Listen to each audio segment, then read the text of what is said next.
Firman ini yang diserukan oleh Amos. Amos menyuruhkan kepada Israel, kembali kepada Tuhan. Kalau kamu melihat hari-hari yang baik, kalau kamu melihat masa depanmu baik, kalau kamu melihat keluargamu baik, kalau kamu melihat negaramu, masyarakat diberkati, berbalik kepada Tuhan. Mau berbalik kepada Tuhan? Berbalik kepada Tuhan dengan melakukan yang baik. Yang tadinya hidup jahat, sekarang melakukan yang baik. Amin. Kembali kepada Allah. Berbalik kepada Allah artinya kita berbalik kepada Allah. Ya. Jadi berbalik kepada Allah berarti kembali sama Tuhan, kembali kepada yang benar. Bertobat. Orang Pentakosta pikir bertobat itu waktu apa? Buka hati saja sama Tuhan. Waktu apa? Dibaptis selam, lalu cukup sampai di situ. Tapi orang bertobat itu setiap saat. Kalau tengok kiri kanan Bapak Ibu dan katakan bertobat itu setiap saat. Bertobat itu setiap saat. Amin. Amin. Amin. Amin. Alkitab berkata bertobatlah sebab kerajaan Allah sudah dekat. Kalau kerajaan Allah sudah dekat, berarti saudara sedang apa? Sedang ada di dalam sebuah peringatan bahwa Tuhan tidak lama lagi akan datang. Artinya saudara dan saya harus membuka hati, membuka diri kita untuk apa? Untuk apa? Untuk menyambut kedatangan Tuhan yang kedua kali. Saya katakan Tuhan bisa datang dalam konteks global. Ketika sangkakala Allah dibunyikan yang terakhir, maka seluruh orang kudus akan diubahkan dengan tubuh kemuliaan dan akan apa? Jumpa dengan Tuhan. Tetapi saudara, kita tidak akan mendahului orang-orang yang mati di dalam Tuhan, orang-orang yang hidup di dalam kebenaran, orang-orang saleh yang sudah mati. Alkitab berkata waktu tanda diberi, mereka akan bangkit dari antara orang mati. Kubur-kubur akan terbelah dua, dan orang-orang benar akan bangkit dan apa? Memiliki tubuh kemuliaan, dan mereka akan lebih dulu jumpa dengan Tuhan di awan-awan permai. Dalam hitungan sekejap mata, kata Alkitab, kita yang masih hidup, yang masih ada di dunia ini, dalam hitungan detik, kita akan diubahkan dengan tubuh kemuliaan dan akan jumpa dengan orang-orang kudus yang dibangkitkan dari antara orang mati. Untuk apa? Untuk merayakan kemenangan kita. Untuk apa? Untuk kita menikmati apa? Suatu perjumpaan muka dengan Allah kita, yang selama ini kita berpikir, oh kita punya pengharapan, kita punya iman, oh kita punya kasih. Tetapi Alkitab berkata bahwa ketika kita punya pengharapan, ketika kita sudah jumpa dengan Tuhan kita, maka tidak ada lagi pengharapan. Ketika kita sudah jumpa dengan Tuhan, tidak perlu lagi iman, karena iman kita adalah Yesus, harapan kita adalah Yesus, yang ada hanyalah kasih, karena Yesus adalah kasih. Makanya saudara yang ada dalam rumah Tuhan, yang menikmati khotbah saya pagi hari ini, mari buka hati saudara. Bagi saudara yang sedang menyaksikan program ini juga secara langsung, secara live streaming, saudara juga perlu membuka hati untuk Tuhan, supaya saudara dan saya mengalami lawatan Tuhan. Amin. Mari beri hati saudara buat Tuhan, karena ini sebuah tawaran yang sangat indah dan luar biasa. Tinggalkan hal yang tidak benar, berbalik kepada Tuhan, supaya hidup kita dipulihkan, supaya hidup kita diberkati. Mungkin saudara melihat orang lain diberkati, lalu saudara berkata, mengapa saya sudah ikut Tuhan sekian tahun, tapi saya tidak diberkati, saya kok sakit-sakit, komplikasi lagi. Saya mau beritahukan saudara dan saya, bahwa Tuhan tidak rancang kita sakit-sakit, Tuhan tidak rancang kita menderita di tempat tidur, Tuhan tidak rancang kita, haleluya, oh haleluya, mati sambil pasang oksigen. Tetapi dengan baik, Tuhan merancang kita mati dalam kemuliaan. Kita sehat, kita kuat dan diberkati oleh Tuhan. Kita menikmati yang namanya umur panjang. Tuhan tidak rancang kita mati cilaka. Tuhan tidak rancang kita mati dengan tenggelam di laut. Tuhan tidak rancang kita mati dengan pesawat. Tetapi Tuhan rancang kita menikmati yang namanya kemuliaan. Berikan kemuliaan bagi Tuhan Yesus. Jadi ini janji Tuhan jika kita berbalik kepada Tuhan. Berarti kita harus komitmen untuk melakukan hal yang baik. Kita harus hidup di dalam pertobatan, melakukan apa yang sesuai dengan apa yang maunya Tuhan, melakukan yang benar, hidup menurut harapan Tuhan, berubah, sadar, hidup saleh, ketaatan kepada hukum-hukum Tuhan. Maka hidup kita pasti diberkati Tuhan. Yang setuju bilang amin dong, haleluya. Bagian yang kedua, Dari dua cara bagaimana kita dapat menikmati mujizat-mujizat Tuhan dalam hidup kita. Yang kedua yang saya jumpai, haleluya, yang kedua adalah, jadi bukan hanya kita berbalik kepada Tuhan, tetapi bagian yang kedua sangat penting untuk kita perhatikan. Poin yang kedua adalah, haleluya, menolak kompromi. Kalau tengok kiri kanan saudara katakan begini, menolak kompromi. Saya mau tanya saudara, pengertian menolak kompromi itu apa itu? Biasa kalau orang datang sama saudara, lalu dia datang dan dia bilang begini, Yesus tahu sih, Petronella ada bilang begini, tapi saya bilang beta ya. Saya bilang beta yang bilang, ya. Saya bilang saya dapat wahyu dari Tuhan.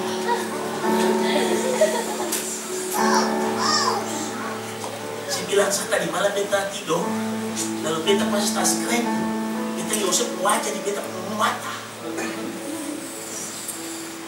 Kadang-kadang hidup dunia ini tidak ada keadilan, tidak ada hal yang baik karena orang manusia pada umumnya suka kompromi dengan dosa, dan dosa membuat kita tidak bisa menikmati yang namanya kemenangan.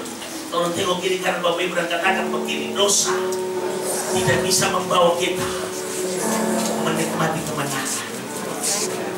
Makanya saudara, kalau kita berkata lewat seruan yang disampaikan oleh Amos, jangan ada kompromi, jangan ada kemunafikan. Berbalik kepada Tuhan supaya kamu dipulihkan. Jangan kamu kompromi terhadap hal-hal yang duniawi, terhadap hal-hal yang lain, terhadap hal-hal yang tidak benar. Kita tidak boleh hidup di dalam dosa, benci yang jahat, tidak boleh takut sama manusia, lalu kompromikan hal yang tidak benar. Hal yang benar harus katakan yang benar, yang tidak benar harus katakan yang tidak benar. Menolak yang tidak benar, berani hidup benar, menegakkan keadilan, tunduk sama Tuhan, tolak yang tidak sesuai, tidak dapat dipengaruhi. Karena apa? Karena kita orang-orang yang hidup di dalam kebenaran. Yang setuju bilang amin. Jadi susah kalau saudara orang hidup di dalam dosa, biasa itu dia suka kompromi. Ternyata kalau Papi Gembala tanya, bilang saja beta sengaja. Kalau Papi Gembala tanya, bilang saja beta sentahu. Kalau Papi Gembala atau bicara, ingat menghindari. Bila Papi Gembala kita rasa tinggi, kita mau polisi. Segala putar balik dibuatnya. Itu ciri-ciri orang yang sudah apa? Kompromi. Masih suka saja kompromi. Sudah tahu kebenaran tapi masih suka kompromi. Haleluya. Saudara yang diberkati, kalau mau lihat mujizat, jangan kompromi. Mau diberkati? Mau diberkati? Amin. Kalau suami salah, tegur dia. Jangan diam-diam walaupun subangga hati. Kita mau marah tapi kita takut dia tersinggung. Kita mau marah tapi dia takut dia lapis. Kita mau marah tapi kita takut dia meracun. Nanti dia kasih doi lagi. Habis bulan dia terima gaji, dia tahan doi dan struk-struk. Lalu nanti beta struk. Haleluya. Saudara, kita diajarkan Tuhan tidak boleh kompromi. Amin. Yang tidak benar harus nyatakan tidak benar. Yang benar di atas yang benar. Yang salah kita harus bisa katakan ini salah. Kalau kita berkata apa? Jangan karena malu hati. Kalau kita berkata begini, lebih baik teguran yang nyata daripada kasih yang tersembunyi. Kemarin dalam persidangan sidang GPSD Maluku yang Kabupaten Masuhi, ada banyak kompromi. Saya lihat ada, puji Tuhan, amanat konstitusi dirubah sama sekali untuk kepentingan. Saya pusing sebenarnya. Saya di presidium, saya sebagai sekretaris presidium, saya yang pimpin rapat ketika presidium terbentuk dari awal sampai selesai. Saya pikir-pikir saya mau tegakkan. Nanti ada banyak orang yang apa? Yang tidak mau menerima keadaan yang ada, kenyataan yang ada. Tapi sebenarnya itu amanat konstitusi itu sudah apa? Sudah menggariskan tentang apa yang benar. Jadi saya pusing juga.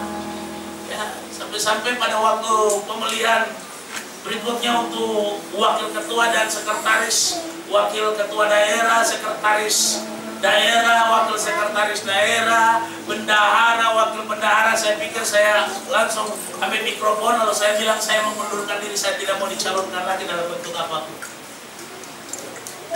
Tapi karena persidangan meminta saya lagi 1 kali, 2 kali, sampai ketua sinode kita bilang, Pak Bekel, karena orang Cina itu jadi punya janjinya tidak lengkap. Pak Bekel, kamu ulang, tolong bilang atasi, kamu ulang punya istri dulu. Istri saya bilang, oh jangan lagi, saya punya suami, jangan lagi jadi sekretaris daerah. Sudah cukup lah. Sudah 3 periode, sudah cukup lah. Tapi karena dia bisa-bisa, ayo Pak Bekel, tolong. Saya bilang, oke, kalau begitu saya nanti kompromi sama istri saya dulu. Saya boleh bincang sama istri saya kasih pandangan benar. Lalu saya bilang, oke nih, demi amannya sidang ini, supaya semua enak, kita terima dulu. Kita akan lihat ke depan gimana. Kalau ada aneh-aneh ya mungkin saya bilang nanti kita akan buat pengunduran diri secara gentleman saja. Tetapi untuk pelayanan pekerjaan Tuhan, ini kan hanya pengabdian. Mungkin ada banyak orang berpikir bahwa ini kesempatan untuk meraih keuntungan. Tapi bagi saya, itu adalah pengabdian. Haleluya. Makanya saya melayani Tuhan tidak ada strategi dalam bentuk apa pikiran-pikiran yang lain. Kalau dalam pemilihan ketua, wakil ketua, sekretaris, dan seluruh itu yang berkaitan dengan struktur, saya tidak terlalu pusing mempersiapkan strategi, karena saya pikir saya orang tulus, saya orang yang tidak mau pusing dengan jabatan. Saya pikir kalau dipilih puji Tuhan. Lalu saya katakan begini, bagaimana kalau kita menyimpang? Bagaimana kalau kita tidak menegakkan amanat konstitusi? Ya, pada waktu kita mau tegakkan keadilan, Bapak Ibu, banyak orang pasti tidak suka sama kita. Betul tidak? Saya mulai teriak-teriak. Aduh, kalau begini caranya, ke depan gimana ya? Gimana kita hidup ini? Kalau parlemen rohani saja sudah ada ketidakadilan, apalagi parlemen dunia, pasti lebih banyak yang namanya ketidakadilan. Tetapi firman Allah mengajarkan kita untuk apa? Untuk apa? Untuk adil dalam segala hal. Amin. Jadi kita tidak hidup dalam dosa, tidak kompromi. Dosa tetap dosa. Kita berani tegur yang salah, kita berani berkata yang tidak benar, supaya orang lain bisa sadar. Mungkin waktu kita tegur orang, mungkin orang itu gak enak sama kita. Tetapi yang pertama, kita telah menyelamatkan orang itu karena kita berani menegur orang itu. Amin. Amin. Bisa menegur yang salah. Tolong tengok kiri kanan Bapak Ibu, lalu tepuk bahunya. Kalau istri saudara, kalau pasangan saudara, pegang tangannya lalu bilang begini, jangan ada dusta di antara kita.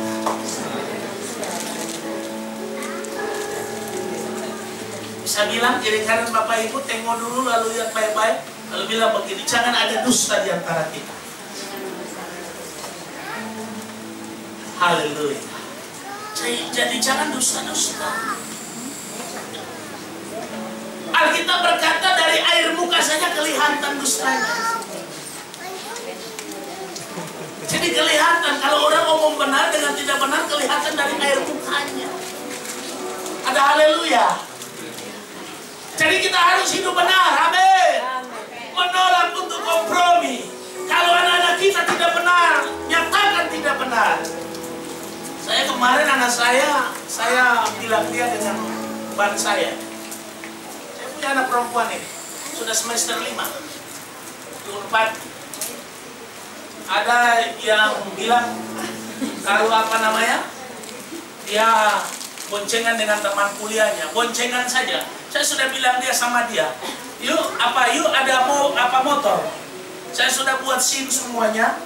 Kalau tidak mau ke kampus dengan oplet umum, bawa saja motor, tetapi jangan macam-macam.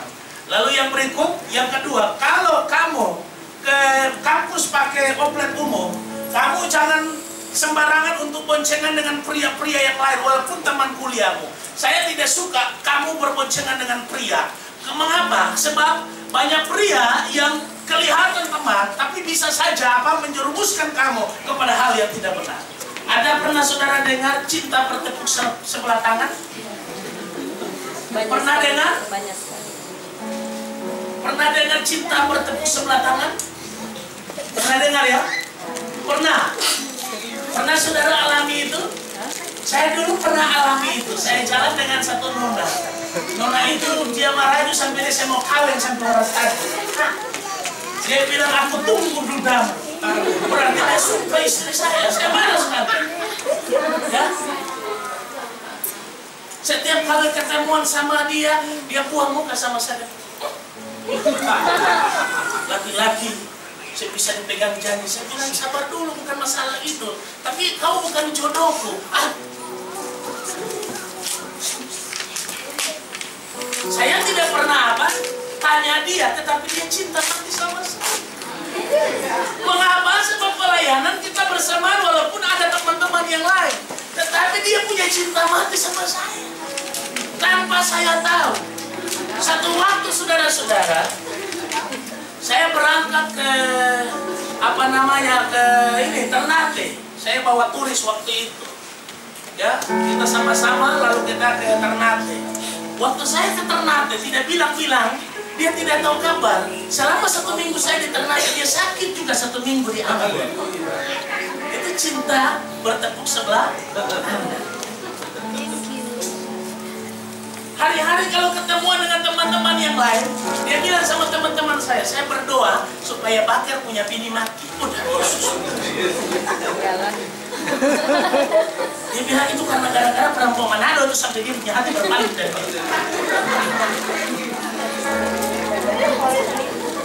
padahal perempuan ini betul saya pernah tanya dia, betul saya pernah bilang, betul sayang sih, betul suka sih, saya pernah. Tapi lucunya dia cinta mati sama beta. Tapi mungkin karena dia takut dia mati dengan ketuaannya tanpa kawin. Kemarin saya dengar dia sudah kawin. Waktu dia lihat saya di FB, dia langsung blokir saya. Itu orang bilang benci tapi mesti